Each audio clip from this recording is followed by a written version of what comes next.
अस्सलाम वालेकुम आदाब नाजरीन, आप देख रहे हैं एटीएन न्यूज नेटवर्क। मैं हूं आपका मेजबान किफायतुल्लाह सईद। नाजरीन, लगातार 3 रोज तक जम्मू कश्मीर के तमाम इलाकों में जो है बारिश हुई और बारिश होने के बाद जो है काफी ज्यादा क्लाउड ब्रेस्ट हुए और हालात जो है काफी ज्यादा नाजुक हुए। हालात नाजुक होने के बाद जो है काफी जो है नुकसानात हुए, जिन नुकसानात में आपने देखा काफी ज्यादा मकानात डैमेज हुए। उसके अलावा जो है पानी काफी ज्यादा नदी नालों में चढ़ा और उसके अलावा गाड़ियां जो है पानी के साथ बह गई है। इसी के ऊपर जो है बातचीत करेंगे। मेरे साथ बातचीत करने के लिए आम आदमी पार्टी के स्पोकस पर्सन फारूक अहमद डार साहब हैं, जो इस वक्त हमारे साथ लाइव जुड़ चुके हैं। फारूक साहब, जिस तरह लगातार 3 रोज तक जम्मू कश्मीर में बारिश हुई और बारिश होने के बाद काफी ज्यादा नुकसानात हुए, बात अगर करें कटरा माता वैष्णो देवी की, तो वहां पर भी जो है बहुत सारी अमवातें हुई। उसके अलावा किश्तवाड़ की बात करें तो वहां पर भी हुए। उसके अलावा अगर बात हम करें बलेस की, तो वहां पर भी जो है बादल फटने की वजह से जो है काफी ज्यादा नुकसान हुआ। तो उसके ऊपर क्या कुछ आम आदमी पार्टी का स्टैंड है, खास करके आपका? हाँ जी, किफ़ायतुल्लाह साहब, आपका बहुत बहुत शुक्रिया। बहरहाल ये एक बहुत ही बड़ी आजमाइश थी पूरी रियासत जम्मू कश्मीर के लिए, और खुसूसन हम अपने जम्मू और डोडा की बात करें तो कभी हम लोगों ने ये सोचा भी नहीं था कि इस किस्म के हालात कभी यहाँ पे पैदा होंगे। लेकिन बहरहाल इंसान को अपने कल की कोई खबर नहीं होती है कि कल क्या होगा। लेकिन जो कुछ हमने देखा ये बहुत ही अजीबो-गरीब मामला था। कभी हम लोगों ने ऐसा गुमान भी नहीं किया था हमारे यहाँ ऐसा होगा। लेकिन बहरहाल ये ऊपर वाले की कुछ चाहत थी, मर्ज़ी थी, और कुछ हमारी भी मेरे ख़्याल में इस रोए ज़मीन के ऊपर कुछ ऐसी गलतियाँ हुई हैं, ऐसे गुनाह सरज़द हुए जो कुदरत को बर्दाश्त ना हुए, और कुदरत ने हमें थोड़ा-सा एक इशारा दिया कि मेरी ताकत जो है वो सबसे बड़ी ताकत है। मैं जब भी चाहूँगा पूरे रोए ज़मीन को हिला सकता हूँ, और इंसान जो रोए ज़मीन पर बैठे हुए हैं और खुद खुदा बनने की कोशिश करते हैं, उन लोगों को ये एक किस्म का एक थोड़ा-सा एक मैसेज था कि जो है अपनी औकात में रहो, औकात से ज़्यादा बढ़ने की कोई कोशिश ना करें। तो 1 ही या 2 रोज़ के अंदर ही हमारा जितना भी निज़ाम था, ख़्वाह वो पानी का निज़ाम था, बिजली का निज़ाम था, वो सड़कें थी या और कोई भी जो भी सेक्टर था, पूरा जो है वो बिल्कुल जो है जाम हो चुका था, और जहाँ हम थे वहाँ धरे के धरे वहीं पे रह गए थे। फिर भी ये बिल्कुल। ऊपर वाले का करम है कि फौरी तौर पे जो है मौसम जो है यहाँ पे जो है ठीक हो गया, थम गया, बारिशें रुक गई, तो हमने जो है राहत की साँस ली है। तो बहरहाल हम यही शुक्र अदा करना चाहेगा उस खालिक़े कायनात का कि उसने फिर से हमें एक मौका दिया है कि हम अपने गिरेबान में झाँक कर देखें और अपनी गलतियों से बाज़ आ जाएँ, और हमेशा कोशिश करें कि हम जो है कम से कम जो है रब से डरे रहें, ताकि हमें पर कभी सब किसी भी बिल्कुल। किस्म की कोई आज़माइश रब की तरफ से ना आए। और सब अगर बात हम करें इन 3 दिनों की, तो 3 दिन में जो है लगातार टेलीकम्युनिकेशन भी जो है बिल्कुल पूरी तरह से दरहम बरहम हो गया। बिजली भी जो है दरहम बरहम हो गई। पानी की चलिए, पानी जो है कहीं ना कहीं से जो है लोग लाते हैं, मगर उसके अलावा जो मेन चीजें थी, जिसको आज के दौर में आंखों की रोशनी कहा जाता है, इंटरनेट फैसिलिटी और मोबाइल फोन, तो किसी के साथ भी कोई भी राब्ता नहीं हो पा रहा था। तो कितना जो है लोग पैनिक थे इन दिनों में। देखिए, आज की डेट में जो इंटरनेट का जो ज़माना है, इस इंटरनेट के ज़माने ने हमें 100% डिपेंडेंट इसी पर कर रखा है। और हम इतने जो है मतलब इस पे निर्भर हो गए हैं कि अगर हमें किसी का पता भी करना हो, कुछ भी काम अब ज़िंदगी के अंदर करना हो, तो उसके साथ हमारा बिजली और नेटवर्क का होना लाज़मी है। तो अगर ये दोनों चीज़ें जो हैं मुनक़ता हो जाएँगी, तो मुझे ऐसा ही लगा कि हम तो पुराने ज़माने में फिर भी एक उम्मीद हुआ करती थी कि हफ्ते के बाद किसी के साथ मिलेंगे, लेकिन आज की डेट में अब वो भी नहीं, क्योंकि अब उन दिनों राब्ता नहीं था, वो दूसरी बात थी, लेकिन आज की डेट में सड़कें भी बंद हो गई थी, और बिजली का भी जो है वो बिजली भी बंद हो गई थी, और साथ में इंटरनेट भी बंद हो गया। तो मैं कहता हूँ कि आज के दौर में, पहले ज़माने में कहा था कि वो यानी रोटी, कपड़ा और मकान, तो मैं आज की जी। डेट में यही कहूँगा, बिजली, नेटवर्क और जो है ये जो क्या है सड़कों का जो सिस्टम है, ये बिल्कुल कंटिन्यू मुसलसल जो है कायम दायम रहना चाहिए, वरना इंसान जो है बिल्कुल एक दूसरे के साथ राब्ता जो है मुनक़ता हो जाता है। तो यूँ नहीं ऐसे बेबस हो जाते हैं कि हमारे हमसाया जो साथ में हमारे साथ में होता है, हमें उसकी भी खबर नहीं होती है कि वो किस हाल में होगा। तो इसलिए बहुत ही बड़ी परेशानी हो गई कि एक तरफ से बारिशों का ये जो है सिलसिला जारी था, तूफ़ान जो हर नाला जो है अपने शबाब पे था और सड़कें टूट चुकी थी और साथ ही बिजली का जाना और उसके साथ में इंटरनेट का जो जाना, बस यूँ ही लग रहा था कि कयामत जो है वो बर्पा होने जा रही है और हमें जो है एक-दूसरे की कोई खबर नहीं है। तो इतना बड़ा जो है फारूक साहब, एक अगर जिस तरह हमने इंटरनेट फैसिलिटी और बिजली की बात की, क्योंकि आज के ज़िंदगी में जो है काफ़ी ज़रूरी है। अपने व्यूअर से कहूँगा वीडियो को ज़्यादा से ज़्यादा शेयर कर दीजिए, क्योंकि कुछ अहम बातें जो है एडमिनिस्ट्रेशन तक पहुँचाने की कोशिश करेंगे। अगर बात करें हम, तो लगातार मेरे पास वीडियोज़ आ रही है और उन वीडियोज़ में हमें यही सिर्फ़ कहा जा रहा है कि हमारा जो आशियाना है वो बिखर चुका है, उजड़ चुका है। बारिश आने की वजह से आशियाने की दीवार गिर चुकी है। तो लगातार इस तरह की वीडियोज़ आ रही है। तो इसमें क्या जो है एडमिनिस्ट्रेशन करेगी? किस तरह से जो है इस चीज़ को देखेगी, या एमएलए साहब किस तरह देखेंगे इस चीज़ को? देखिए, मैं तो आपके इस माध्यम से इसी गर्ज़ो-गाइद से लाइव पे आया हूँ ताकि मैं ये चाहता हूँ कि कम से कम इस लाइव के ज़रिए से हम एमएलए साहब के साथ भी राब्ता कर पाएँ और ख़ुसूसन एडमिनिस्ट्रेशन जो डोडा की एडमिनिस्ट्रेशन है, उनके साथ भी जो है उन तक भी ये हम मैसेज पहुँचाएँ कि इस वक़्त जो है डोडा के अंदर मैं डोडा की बात करूँ कि इस वक़्त हेल्थ सेक्टर जो हमारा है, सड़कें बंद होने की वजह से, बिजली जाने की वजह से, नेटवर्क का सिस्टम जो है वो एक किस्म का डैमेज होने की वजह से पहाड़ी इलाकों में इतनी भारी बारिशें हुई हैं, सड़कें मुनक़ता हो गई हैं, लोग बड़े बच्चे बीमार हो गए हैं, बुज़ुर्ग बीमार हो गए हैं और वो जो अपने आप को अपने घरों से बाहर निकल नहीं पा रहे क्योंकि सड़कें वग़ैरह भी बंद थी। तो मैं ये एक रिक्वेस्ट करना चाहता था डिस्ट्रिक्ट एडमिनिस्ट्रेशन के साथ कि हेल्थ सेक्टर के अंदर जो है इस वक़्त अस्पतालों के अंदर, डिस्पेंसरीज़ के अंदर जो भी हेल्थ सेंटर्स हैं पहाड़ी इलाकों में, वहाँ जो एम्प्लॉइज़ हैं, तो अगर वो किसी भी कारण बारिश की वजह से घर आए हुए थे या वहाँ पर हाज़िर नहीं थे, तो फ़ौरी तौर कोशिश करनी चाहिए कि वो लोग अपने-अपने सेंटर्स पे पहुँचे ताकि लोगों को नज़दीकी लेवल पे जो है कम से कम हेल्थ का निज़ाम हो, कुछ दवाई वग़ैरह वहाँ पे मिल पाए ताकि जब तक सड़कें ठीक हो जाएँगी, उन लोगों को जो है फर्स्ट एड वहीं पे मिले। इसके अलावा पानी जो है नालों में जब बहुत पानी जो चढ़ा उसकी वजह से जो वाटर सोर्सेज़ जो थे, जहाँ वाटर सप्लाई स्कीम्स जहाँ से थी, तो वह पानी जो है वहाँ बहुत ही खराब था और मतलब फ्लड आने की वजह से वो भी टूट गया था। तो यही अपील करना चाहूँगा पीएचई डिपार्टमेंट से कि जहाँ से भी ये वाटर सप्लाई स्कीम्स के टेक ऑफ पॉइंट्स हैं, उन सोर्सेज़ को फौरी तौर रेस्टोर किया जाए ताकि पानी का निज़ाम ख़ुसूसन सिटी के अंदर इस वक़्त चलो गाँव के अंदर भी तो मुश्किलात हैं, लेकिन सिटी के अंदर जहाँ 70 से 80 हज़ार लोग रहते हैं और उनका जो पानी का जो सिलसिला था वो हालाँकि कंटिन्यू काफ़ी चला आ रहा है काफ़ी लेकिन ज़्यादा जी।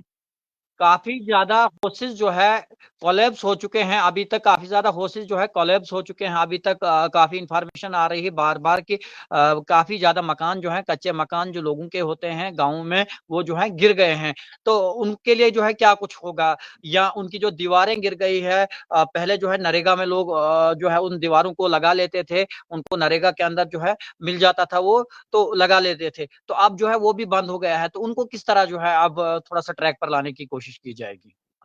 देखिए किफ़ायतुल्लाह साहब हम अपनी तरफ से और एडमिनिस्ट्रेशन की तरफ से लोगों को ये आश्वासन दिलाना चाहेंगे कि डीसी साहब डोडा ने फ़ौरी तौर पे एक मैसेज जो है वो एसीडी डोडा को पास किया था कि आप जो है आज की डेट में जो एक प्लान जो था सप्लीमेंट्री प्लान वो बना भी रहे हैं और उसकी जो है वो अ, यानी वीडियोज़ को जो है वो ऑर्डर दिया गया था कि वो प्लान फ़ौरी तौर तैयार करें। किफ़ायतुल्लाह साहब मेरी आवाज़ आप तक पहुँच रही है?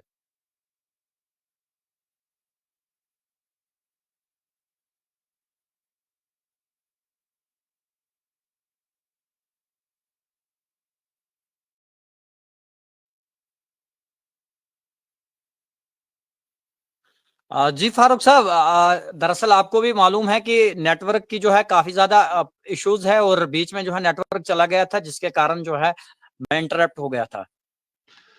जी तो मेरी किस आवाज़ तरह आ जो रही है है? इसको ट्रैक पर लाने की कोशिश की? बिल्कुल, बिल्कुल आप बताइए। हाँ, तो हमने जो सप्लीमेंट्री प्लान बनाया हुआ है, तो अभी हमने उसको सबमिट नहीं किया है। तो इंस्ट्रक्शंस जो है बीडीओज को, वीएलडब्ल्यूज को, जीआरएसएस को यही इंस्ट्रक्शन दी गई है कि इस तूफानी बारिश के दौरान जिन भी लोगों के मकान डैमेज हो गए हैं या उनके घरों के इर्द गिर्द जो भी दीवारें निकल गई है, जो मकान की सेफ्टी थी, तो इसलिए मैं इन शॉर्ट और जी फौरी तौर ये आपको कहना चाहूंगा कि हमने बीडीओज को भी और एसीडी डोडा को और खुसूसन डीसी साहब ने कहा है कि ये जो प्लान विद इन 10 डेज जो है सबमिट किया जाएगा और तमाम उन मकानों की जो दीवारें हैं एज ए सेफ्टी जो थी, तो उनको जो है रेस्टोर किया जाएगा और जी उनका प्लान जो है विद इन 10 डेज पास किया जाएगा। और मेरी ये डिमांड रहेगी कि वो कम अज कम ड्राई कम मेसनरी में दी जानी चाहिए, वो कंक्रीट में दी जानी चाहिए। हाँ, नरेगा में ही वो लगेंगी। लोगों के अपने कार्ड, जॉब कार्ड्स होंगे और जो है वेंडर्स वगैरह उनको मटेरियल सप्लाई करेंगे। और वो इंशाल्लाह हमारी पूरी कोशिश रहे पूरे पूरे जिला डोडा के अंदर, हम सिर्फ ये हमारे डोडा की बात नहीं करें बल्कि जितने हमारे 17 ब्लॉक हैं उन ब्लॉक्स के अंदर जो है जो प्लान बन रहा है उस प्लान के अंदर जो है कंक्रीट मेसनरी कम ड्राई जो दीवारों को जो है वो सैंक्शन दी जाए।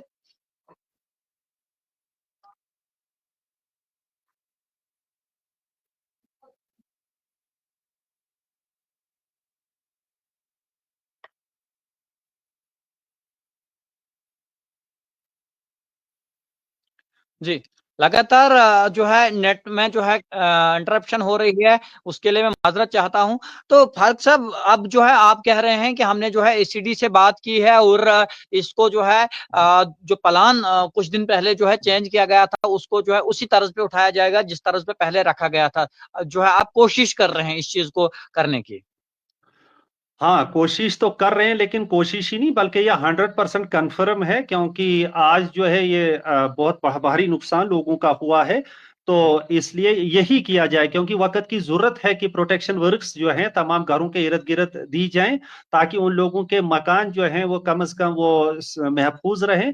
क्योंकि महफूज मकान बनाना 5 से 10 लाख रुपया चाहिए, लेकिन एक दीवार अगर 2 लाख रुपया से दीवार अच्छी मजबूत लगेगी तो मकान पे जो 10 लाख उसके बच जाएंगे। तो इसलिए ये हमारी तरफ से पूरी कोशिश है। इसके अलावा हमने सीडीएफ का प्लान भी दिया हुआ था यानी डीसी साहब डोडा को, लेकिन एमएलए साहब ने परसों जम्मू में अपने एक स्टेटमेंट के अंदर वहां पे कहा था, जब वहां पे बहुत ही भारी तूफान आया हुआ था जम्मू के अंदर, तो एमएलए साहब आज भी जम्मू में ही है, तो वो इंशाल्लाह रोड आज ठीक हो गई है, तो वो फौरी तौर जो है वो वापस आएंगे डोडा में। तो उन्होंने कहा था कि हम पहले स्कूलों का जो काम हमने टेकअप किया था कि हम स्कूल बनाएंगे, हम दूसरी चीजें बनाएंगे, हम तालीमी निजाम को बेहतर बनाएंगे, लेकिन तालीमी जी, तालीमी निजाम बेहतर बनाने से पहले हमें लोगों को बचाना होगा। तो हमारी बिल्कुल। और एमएलए साहब के पास जो बहुत कलील पैसा हुआ करता है उसमें से हम कोशिश करेंगे कि लोगों की फौरी सहायता की जाए। अगर हमें कंपनसेशन देने का भी कुछ उसमें जो है कुछ मतलब सीडीएफ के उस रूल्स के अंदर होगा, तो हम कोशिश करेंगे कि जिस घर को जितना नुकसान हो गया थोड़ी सी जितनी सहायता हो पाएगी, तो एमएलए डोडा जो है कम से कम अपनी कॉन्स्टिट्यूएंसी के अंदर जितने भी लोग मुतासिर हुए हैं, तो हम कोशिश करेंगे कि जायज हेल्प जो है मदद जो है उनकी की जा सके। तो इसका मतलब आप साफ तौर पर ये कह रहे हैं कि जो दीवारें या जहां पर भी दीवार या फ्रंट वाल या बैक वाल की जरूरत होगी, वो जो है प्लान उसी तरह जो है 100% उठाया जाएगा। अगर कहीं पर भी किसी भी व्यक्ति को जो है थोड़ा बहुत जो है मकान डैमेज हुआ होगा, तो उसमें जो है एमएलए डोडा जो है कोशिश करेगा जो है उसके उनके मसले को जो है हल करने की। जी हाँ, देखिए इसके अलावा आज की डेट में भी जो है एक डीसी साहब डोडा की तरफ से एक ऑर्डर किया गया है बीडीओज को कि अपने जितने भी जीआरएसएस या सेक्रेटरीज जो भी होते हैं इनके एम्प्लॉइज पंचायतों के अंदर, उनको कहा गया है कि नोट कर लें कि कहाँ क्या नुकसान हुआ, कितना नुकसान पंचायतों के अंदर हुआ है। इसके अलावा जो जी रेवेन्यू डिपार्टमेंट है, रेवेन्यू डिपार्टमेंट को भी इंस्ट्रक्शंस दी गई हैं कि पटवारी हजरात, नंबरदार हजरात जो हैं वो भी रिकॉर्ड जो है मेंटेन करें, ताकि ये जरूरी नहीं है कि एमएलए साहब ही कंपनसेट करेंगे। इसके अलावा भी बहुत सारी एजेंसीज हैं, डिस्ट्रिक्ट एडमिनिस्ट्रेशन है, तहसीलदार के उन कई जो हेड्स हैं उनमें मदद की जा सकती है। इस किस्म के जब हालात बर्पा होते हैं देश के अंदर, तो बहुत सारे हेड्स ऐसे होते हैं, तो उन हेड्स से जो है लोगों की मदद की जाएगी जो जितना भी मुमकिन हो पाएगा। लेकिन हमें आपस में भी एक दूसरे की मदद करनी चाहिए। जिन लोगों के मकान महफूज हैं, जमीनें महफूज हैं, उनका हर चीज महफूज है, उनको भी चाहिए कि अपने हमसाये की मदद करें जितना उनसे हो पाए। हमें सरकार पे ही नजर नहीं रखनी है, फारूक साहब, बल्कि हम बिल्कुल। फारूक साहब, एक एक दूसरे की आखिरी मदद खुद एक भी करें। जी, एक आखिरी सवाल इस पूरे एपिसोड में, इस पूरे जो डिजास्टर मैनेजमेंट एक बहुत बड़ा हुआ, जिसमें जो है काफी नुकसानात हुए, तो एडमिनिस्ट्रेशन का रोल किस तरह इसमें आप देखते हैं? किस तरह इन्होंने, एडमिनिस्ट्रेशन ने जो है आज इस अहम घड़ी में काम किया? ये बताइए थोड़ा सा, क्योंकि कहीं ना कहीं ये भी एक जरूरी सवाल है। जी, किफ़ायतुल्लाह साहब, मैं तो आपको ये कहना चाहूँगा कि एडमिनिस्ट्रेशन जो है वो बैकबोन की हैसियत रखती है। वो एक रीढ़ की हड्डी है। इसके अलावा सरकार जो है वो एडमिनिस्ट्रेशन से ही चलती है। एडमिनिस्ट्रेशन जो है वो बैकबोन की हैसियत रखती है। एडमिनिस्ट्रेशन के पास सब सोर्सेज़ हैं, एडमिनिस्ट्रेशन के पास पावर है, एडमिनिस्ट्रेशन के पास पुलिस है, एडमिनिस्ट्रेशन के पास फौज है, क्या नहीं है? सब कुछ एडमिनिस्ट्रेशन ही है। लेकिन नुमाइंदे जो हैं वो एक किस्म का थोड़ा-सा रोल अदा करते हैं पब्लिक की तरफ से, कि वो उन तक मैसेज पास करते हैं कि हमें इमीडिएट काम करने की किस जो है पार्ट पे ज़रूरी है। तो इसलिए सब बिल्कुल। कुछ जो है एडमिनिस्ट्रेशन ही है। एडमिनिस्ट्रेशन रात-दिन 24 घंटे जो है वो लोगों की खिदमत में जो है वो बिल्कुल लगे रहते हैं। तो हम यही कहना चाहेंगे कि जैसे आप ही लें, बिजली टूट गई तो एडमिनिस्ट्रेशन ने काम किया और किसी ने तो नहीं काम किया। पानी टूट गया तो जी। एडमिनिस्ट्रेशन के एम्प्लॉइज काम कर रहे हैं। सड़कें टूट गई तो एडमिनिस्ट्रेशन के लोग, जैसे आपको पता है डोडा किश्तवाड़ टोटल डिस्कनेक्ट हो गया था, आज शाम को वो भी रेस्टोर हो गई। भद्रवाह डोडा जो है वो भी टोटल डिस्कनेक्ट हो गया था, आज वो भी रेस्टोर हो गई। और खासकर मुझे एक सड़क का जिक्र करना है, वो पुलडोडा टू घाट रोड है। पुलडोडा टू जी।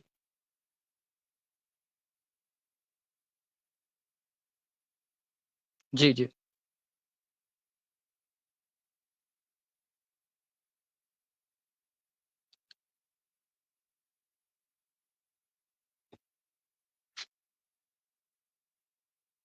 फारूक साहब की आवाज फिर से चली गई है, आवाज नहीं आ रही है उनकी। तब तक मैं उस रोड को दिखा दूं जिस रोड के बारे में जो है फारूक साहब बात कर रहे थे।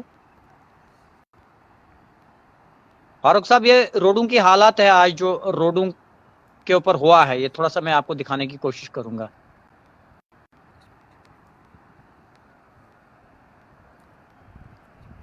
जी हाँ, मेरी आवाज आप तक पहुंच रही है? बिल्कुल, ये रोड भरत बगला की है और इसकी हालात जो है काफी खराब है, जिस तरह आपने पुलडोडा रोड की बात की। हाँ, मैं थोड़ा-सा इसलिए मैं ज़ोर दे रहा था इस रोड पे कि ये जो सड़क है पुलडोडा घाट रोड जो है, घाट आरनोडा रोड है। मैं किफ़ायत भाई आपको ये कहना जी। चाहूँगा, ये एक बहुत बड़ी रोड है डोडा टाउन के लिए ख़ुसूसन। देखिए, इस पे नंबर जी। 1 तो क्रशर पॉइंट है ये, 2-3 क्रशर हैं इस रोड पे। आगे तो बड़े-बड़े 600-600 फुट, 800-800 फुट वाले डंपर इसी पे ट्रैवल किया करते थे, तो उसका जो है जी। सिटी के ऊपर इसका कोई असर नहीं था। इसके अलावा आपको जी। पता है जीएमसी जो है, गवर्नमेंट मेडिकल कॉलेज भी जो है इसी रोड पे जो पुलडोडा से घाट की तरफ चला करता है। और उससे बिल्कुल। बढ़कर एक बहुत बड़ा इदारा है, वो है food and supply store. Food and supply जी। स्टोर की तमाम गाड़ियां जो है वो उसी रोड पे चला करती थी, और मैं कहता हूँ लाखों टन जो है यानी राशन जो है वो जो है घाट फूड एंड सप्लाई स्टोर पे पहुंचाया जाता था। और बड़ी जी। बदकिस्मती है कि आज इस फ्लड की वजह से वो पुल भी किसी हद तक डैमेज होने के करीब आ पहुंचा है, और वो रोड भी जो है डैमेज हो गई है। मैं आज ही आर&बी बिल्कुल। डिपार्टमेंट में गया, उन्होंने वहां पे कहा कि इस रोड को हम रेस्टोर मुश्किल ही कर पाएंगे, क्योंकि इसके अंदर जो है पुल भी खतरे की नहज पे आ पहुंचा और सड़क भी। तो जी। इसके अलावा फिर वहां जी। पर इमीडिएट उन्होंने जो है एक्सीएन, आर&बी डोडा, एडब्ल्यू वगैरह सब बैठे हुए थे, उन्होंने फौरी तौर एक जो है अल्टरनेट रोड का जो है वहां पे जो है एक ब्रिज भी नया बनाने की सोच ली है, और उसके जो है वो कनेक्टिविटी के लिए थोड़ा सा रोड सिट्रेच भी बनाया जाएगा। तो हम यही जी। चाहेंगे कि मैं डीसी साहब डोडा से रिक्वेस्ट करना चाहूंगा कि वो भी इस प्रोजेक्ट को फौरी तौर जो है वो सैंक्शन करने में हमारी सहायता करें। और मैं जो एमएलए डोडा है, महराजुद्दीन मलिक से भी यही रिक्वेस्ट करना चाहूंगा